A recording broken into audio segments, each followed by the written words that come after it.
Hey Anya, you want to make some cookies? Yeah. All right, I you're on. Yeah. Let's do it.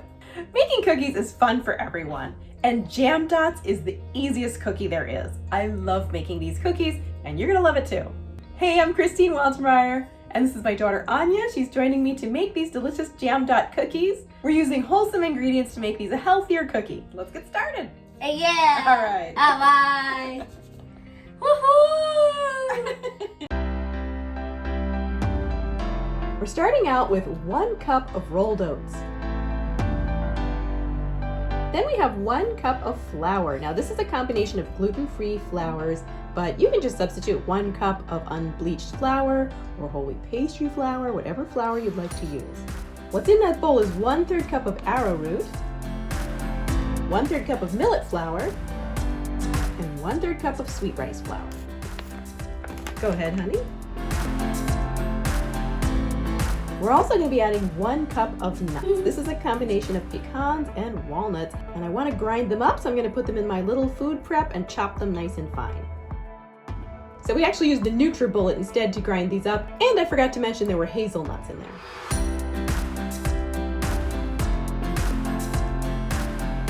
This is a 1/4 teaspoon of sea salt. I like to use the Redmond sea salt. If you want to add some cinnamon, you can definitely do that. I'm not adding it this time, but that can add a nice touch too. Now I'm going to zest our orange. This is an organic orange, so I don't have to worry about pesticides in the peels.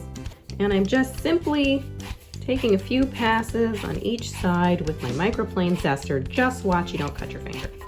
The idea is to just get all around there and not go too far into the white part. This really adds such nice flavor to these Jam Dot cookies. Be sure to get all that nice zest off the back of the zester. It won't amount to that much, maybe just like 1/2 teaspoon of zest, but trust me, it really adds a little nice touch. So now we're going to juice the orange.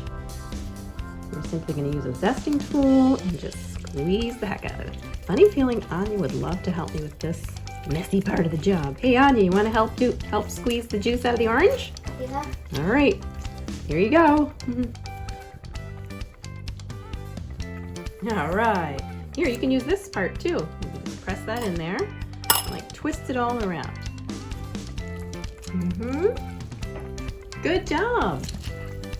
All right.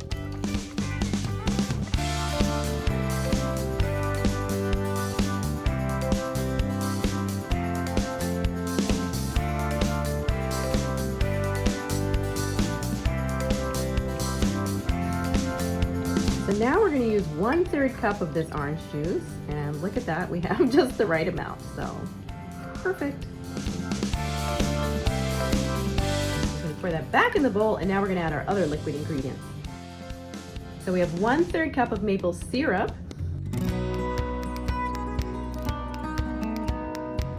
we have 1/3 cup of melted coconut oil, or you can use avocado oil or sunflower oil, whatever kind of high heat oil you want. Anya, you want to add this too? There we go. Whoops, some of it got a little stiff in there, huh?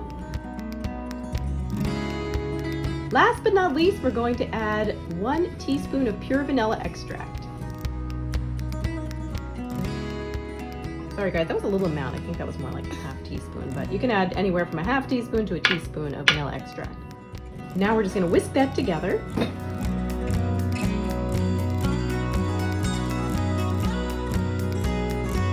Now pour your wet into the dry.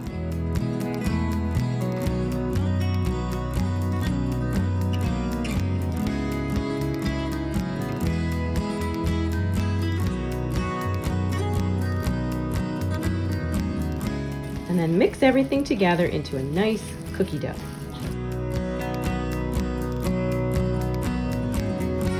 Now we're going to cover this and place it in the refrigerator for about 15 minutes to let it firm up a bit.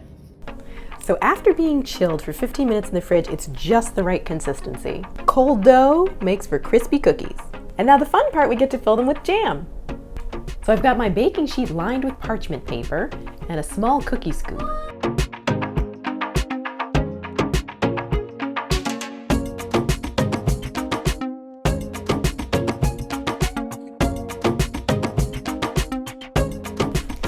Now we're going to flatten each one and press a little thumbprint in the middle of each one.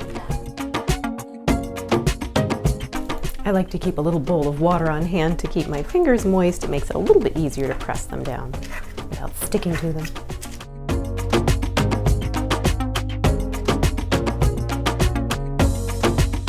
I tend to make my well for the jam a little bigger than a thumb amount. I make it kind of like a big well so that it kind of covers almost like the whole surface of the cookie. I've had more than one person thank me for that because they always feel like they get this stingy amount of jam on top of Jam Dot Cookies. You might have to change the name from Jam Dot Cookie to Jam Well Cookie. By the way, if you have a nut sensitivity, instead of using nuts, you could use seeds. Some toasted pumpkin seeds or some toasted sunflower seeds, even sesame seeds.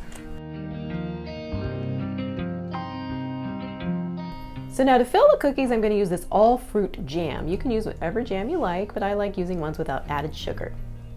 I like to use 2 small spoons for this job, so good old Elmo is helping us out. And you'll need roughly a generous ½ teaspoon of jam for each cookie. The jam does spread, so don't get too carried away. This is really fun when you use like apricot jam and maybe another color like blueberry. You can just kind of be playful with different colored jams. Once I have all the cookies filled, we're going to go ahead and bake them in a 350 oven for about 10 to 12 minutes until they're nice and lightly brown on the bottom.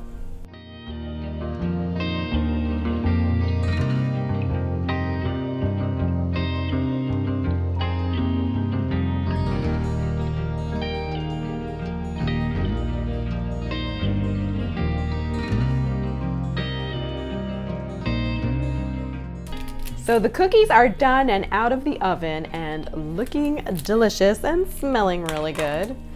I think we're gonna have to try one of these. These aren't super hot. They've cooled a little bit, but you are dying to try one. You keep talking about these cookies. By the way, it made about 6 more, so that's 18 cookies altogether. I did have to add a little bit more jam to my bowl. I ran short on jam, but I was pretty generous with the jam. So, but yeah, here you go. Here's your delicious Jam Dot cookies. Hope you enjoy making them. How are they? They're still warm, so they're a little soft. Whoa! Ooh. All right, guys, hope you enjoyed this video. Let me know in the comments below if you end up making these Jam Dot cookies and what flavor jam you use. And if you're new here, be sure to subscribe and hit the notification bell to find out about new cooking videos whenever they come out. Happy baking! Bye!